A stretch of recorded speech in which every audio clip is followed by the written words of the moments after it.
everybody, this is Milesluigi. Welcome you back to Let's Play Mario and Luigi Partners in Time. I know I'm not starting from the title screen. Anyway, joining me today is... Yo, Pop-Tart. And Higsby. Welcome back, Evil Pop-Tart. So, what you have missed so far, we've been going through Shroob Castle. It's a gigantic dungeon. It's actually our final dungeon in the entire game. And you've missed just a couple of enemies, some fun things, a sequence break. And now we're in the underground area at Shroob Castle, actually. Sorry I missed that. I would love to see a sequence break, but here I am. I'm here, so we're good.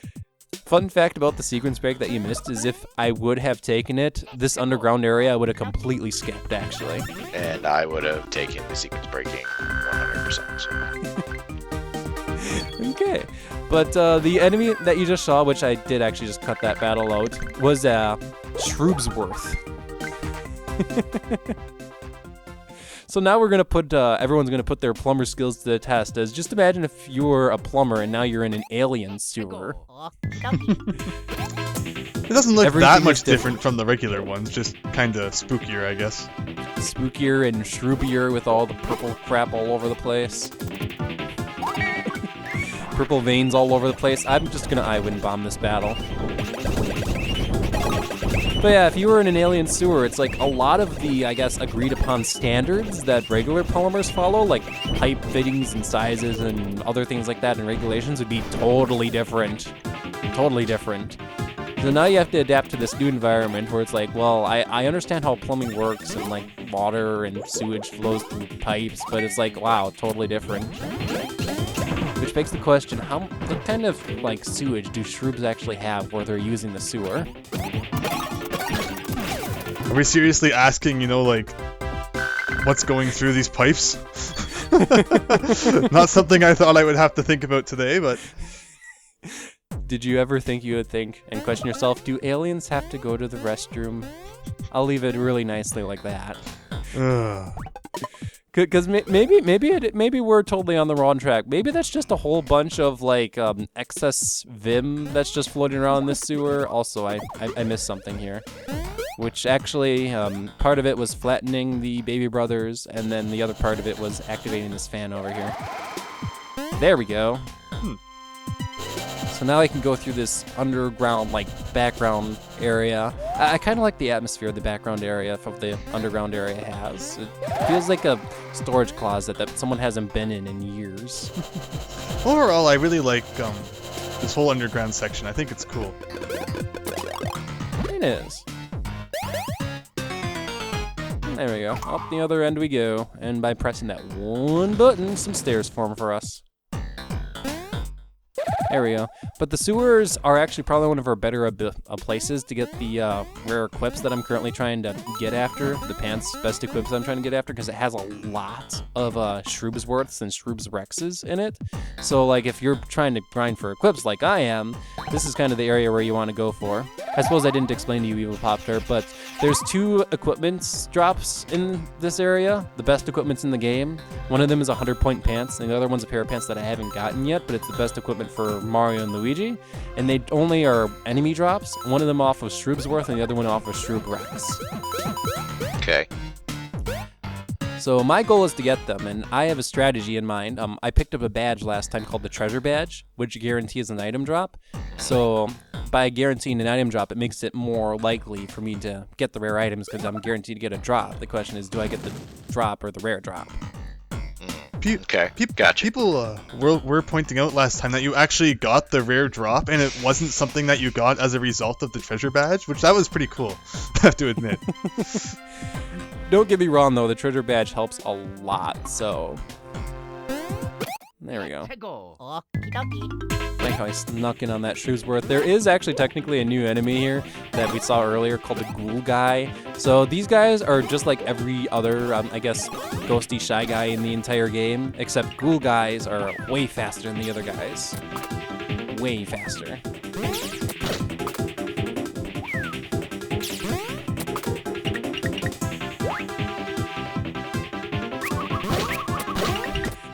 Shroobsworth just did that. Whack. There you can see like Ghoul guys aren't even anything special. They do have one ability that the other Shy guys don't have, in that if they want to, one of the moves they can do is they can sacrifice themselves and then make one of the other enemies on the field much more powerful. Okay, that whacked actually does a lot of damage because Mario is actually hurting right now. Wow, holy cow. Ooh. Oh boy. I'm just gonna end the battle. Time to I win this thing. On one hand, I was just about to say this game relatively easy, but I suppose near the end of the game, yes, things do a lot of damage, and if you aren't on your toes and dodging attacks, you can get yourself into trouble here. I almost feel like turning on my cartridge and seeing what level I was. I don't remember the end being super difficult. I mean, I definitely didn't have the I win badge or anything like that. Because I sucked at, finding the beans and stuff back then and actually taking the time to go and get the badge and thinking about how all of that would work. But, yeah, I'm just curious if I sucked. It's interesting. This game would slightly benefit if it had another playthrough mode where you could play the game in hard mode, much like in Mario and Luigi Dream Team. Also, because I haven't shown it off yet, the intern Shroobs, after a couple of turns, they will revive Shroobsworth, and then you have to kill Shroobsworth again. So, well, fun, more battling. Also, I don't know why in the world I wasn't attacking the intern Shroob there, because it's like, well, to actually end the battle, I have to attack the intern Shroob. What am I doing? Wow. But there we go. There we go. We got some copy flowers. Something that I haven't pointed out yet that's really cool about the Ghoul guys, their common drop specifically. I don't know what their rare drop is, but their common drop is just straight max mushrooms. And the thing about max mushrooms is it's a full HP heal on one bro. And since like Treasure Badge guarantees item drops, if you like finish a battle with like the I win bomb and there's a whole bunch of Ghoul guys in the battle, you get a whole bunch of max mushrooms. So it's just like, wow. I think you're practically gaining money doing that. Even if you were just buy the bro items, sell the items, I think it's literally a money farming strategy if you wanted to go that way. Speaking of money, is there any use for it that, we have all these coins now? I think we might have talked about it, although I think I might be forgetting. Is there anything that we, need money for at this point? As I mean, we're trying to get the best equipment from an enemy, so like, is there any point in actually buying anything? Mushrooms, maybe bro items. But you see mushrooms, but the point was you just said that a money-making strategy was to sell mushrooms. The best mushrooms in the game.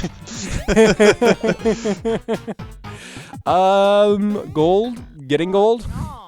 Unfortunately, if we were playing Mario and Luigi Dream Team, I would actually have an answer for you, because then I could be like, aha! You see, in Mario and Luigi Dream Team, there's one equip where your defense is based on the amount of money you have, which if you have a lot of money then, you can have a ton of defense from it, but that's not the case in this game. Unfortunately, money is, for all intents and purposes, not useful to us anymore. Oh. Unfortunately. Buy all the things! Buy all the things. Well, see, that's the thing I hate. You have a game like The Legend of Zelda, where it does this stupid thing where it keeps maxing out your wallet, and there's like 5 billion things that you need to buy. Then you have Mario and Luigi Partners in Time, where there's no maximum on your money amount, but there's like nothing to buy. So it's like, oh. Nintendo, freaking figure this thing out.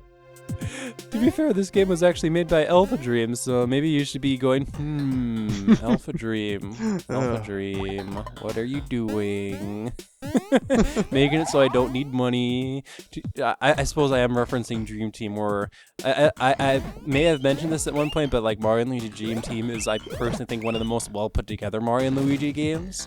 So, because it feels like an actual RPG. Even more than like the other Mario and Luigi games, to be fair. It's too bad you can't play that, because I'd be really interested in seeing. It is on the 3DS, you got me there. 3DS emulation is still not a thing. Well, technically it's a thing, but you can't play any licensed games on it. The emulators are out there. It's just Nintendo really locked down their cartridges, which, well, to be fair, they kind of needed to. But on the other hand, it's go grrr. I have to buy the equipment to do it. Are the emulators out there? I thought that they were all like fake, and it's like, download this virus. Virus. Well, those are out there too. There are working emulators, and they have been verified working with homebrew 3DS stuff, but nothing licensed yet. Anyway, look at this area, and also look at that top screen. Look at that map and those gigantic pipes relative to us. This is pretty cool. I like this. It is cool, but wow, those are gigantic pipes. What would you use a pipe that big for? Transporting oil? Or wait, no, these are the Shroobs we're talking about. Maybe those are like open Vim pipes, and they transpose tons of Vim. Normally. As much as the Shroobs like the color purple, it's like, no, the standard color of pipe is green, therefore all pipes must still be green. It's like you can't break that, that tradition. Mario World was really the only game where it's like, hey, let's have multicolored pipes for some reason. Otherwise, Mario games are... Actually, no, I guess even in like the newer Super Mario Brothers games, you see some multicolored ones. But green will always be the coolest, I guess. Green, I guess, is a standard colored pipes. Going back to like pipe standardization, like, is there like some standard that like pipes in a house have to be a specific color? And like PVC pipes have to have a slight green tint? Where did the green pipe come from for Mario? Even in the original Mario Bros, I think they were green at the top, like in the arcade game. But then, of course, in Super Mario Brothers 1, they were green. I don't know. I guess it just looked the best compared to the other colors, like the blue background and the brown floor. Huh. Okay. Anyway, the block has kind of escaped us, as we now have to play a mini-game with the Chain Chomp. So, there are 4 blocks for us to hit now. And the idea is we have to hit the blocks in such a way as to win. If you want to guess what we have to do to win, well, just go ahead and watch the video.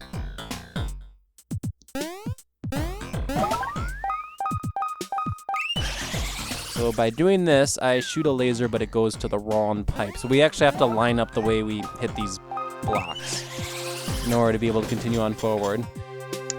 Just like that. This game really likes its gimmicks where you must hit the blocks in the correct order. It kind of does. I'm actually skipping out a fair bit of this minigame because otherwise it'd be just a whole bunch of walking all over the place to hit the blocks until you hit the Chain Chomp, and it's just, okay, if you want to know how the blocks work, you hit the top and the bottom to shoot straight forward, and then you can hit the 2 sides in such a way to aim at the pipe. It's pretty intuitive, so. Oh, but guess what? The last life, a whole bunch of Chain Chomps now. So the question is, which one do we hit? Oh. I'll be perfectly honest, I actually don't know which one you're actually really supposed to hit.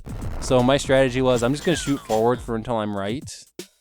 But the thing is, like the second time, I'm noticing, wait, the one in front is chopping his teeth faster. What, was that tell there the last time? And even watching this video back, I'm not seeing that tell that first time.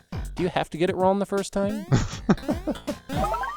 I should go back and watch the video again. I've reviewed the video a lot of times before even watching it now, and it's like I'm still not seeing the tell that first time. But, well, the block is now back for us, so... Ta-da! Woo! Allows us to lower some spikes and continue on forward. Based on that size of that Chain Chomp, though, I think my ultimate conclusion is that the top screen is not to scale. NTS. That brings back memories of my physics class where it's like every dialogue we had to make or every like diagram we had to make. I mean, we'd always have to put NTS on it, not to scale. It's kind of an engineering term more than anything else, but it was like, yes, this thing that we made, it's not to scale. The actual line that's 10 centimeters, which if it was to scale is 10 meters, is not to scale. Well, you wouldn't just put like a thing at the bottom saying like 1 centimeter equals 1 meter, that kind of thing, which kind of makes it obvious that it's not to scale. Well, I think not to scale in our context meant not properly drawn, where 1 centimeter would equal 1 meter. I took a physics class, not an engineering class. Yeah, that's what you have to do. When you put not to scale, it means you're just kind of like freehanding it. You're not actually making it 1 centimeter. Otherwise, you could put on the bottom, 1 centimeter equals this, but you better make damn sure your lines are 1 centimeter that equal that, because if not, then you're kind of boned. So when you put not to scale, it's basically saying, yeah, it is what it is. It's a freehand drawing. So now we're going to put these babies into this steaming pipe with these bombs in it. Ooh, we got more rocket gems. If you want to know what those enemies' names are, they're lethal bombs. They're basically bombs, but they start off with their fuse lit, so they're going to attack you immediately if you don't kill them first. Otherwise, there isn't anything different with them, actually. They just start with their fuse lit, so it's like, I'm going to attack you, I'm going to attack you. Oh, you killed me first. Well, to be fair, if I was living in a steaming pipe like these bombs were, I'd probably want to blow up on someone, too. I'd be really angry. There we go. Is that what happens in the Mushroom Kingdom? You know, sometimes people get like animals or things in their pipes, but in the Mushroom Kingdom you get bombs in your pipes. It keeps Mario and Luigi employed. Bombs took out my pipe. Bomb. Oh gosh. Oh gosh. That just brought me a memory of the Mario movie and Mario saying bomb. No, that was actually Koopa. He's standing on the girderway, and Mario brings out the windable bomb, and he goes, and Hopkins goes bomb, and it sets it, and then he backs up, and then it, he forgets about it. And the fuse goes out, and yeah, whatever. We should not speak of that movie. Yeah, I was gonna say. Okay, I just picked up a badge called the Lucky A badge, or Lucky Badge A. It's the Lucky Badge, but even better because it was more likely to have lucky attacks. So it's an even better Lucky Badge. Hooray! Sadly, when I was looking at JD Aster's unofficial guide, it didn't say anything other than it's Lucky Badge A. It's luckier than the regular Lucky Badge. Oh, fun. It's a really useful badge, actually, to put on one of the babies for whenever you're in a regular battle with just Mario and Luigi, Baby Mario, Baby Luigi all together. Because if you do that, then the babies have more of a chance to get one of their lucky attacks in and do more damage. And seeing as they can't benefit from Big Pow, it's like, well, there's essentially a power increase kind of there. So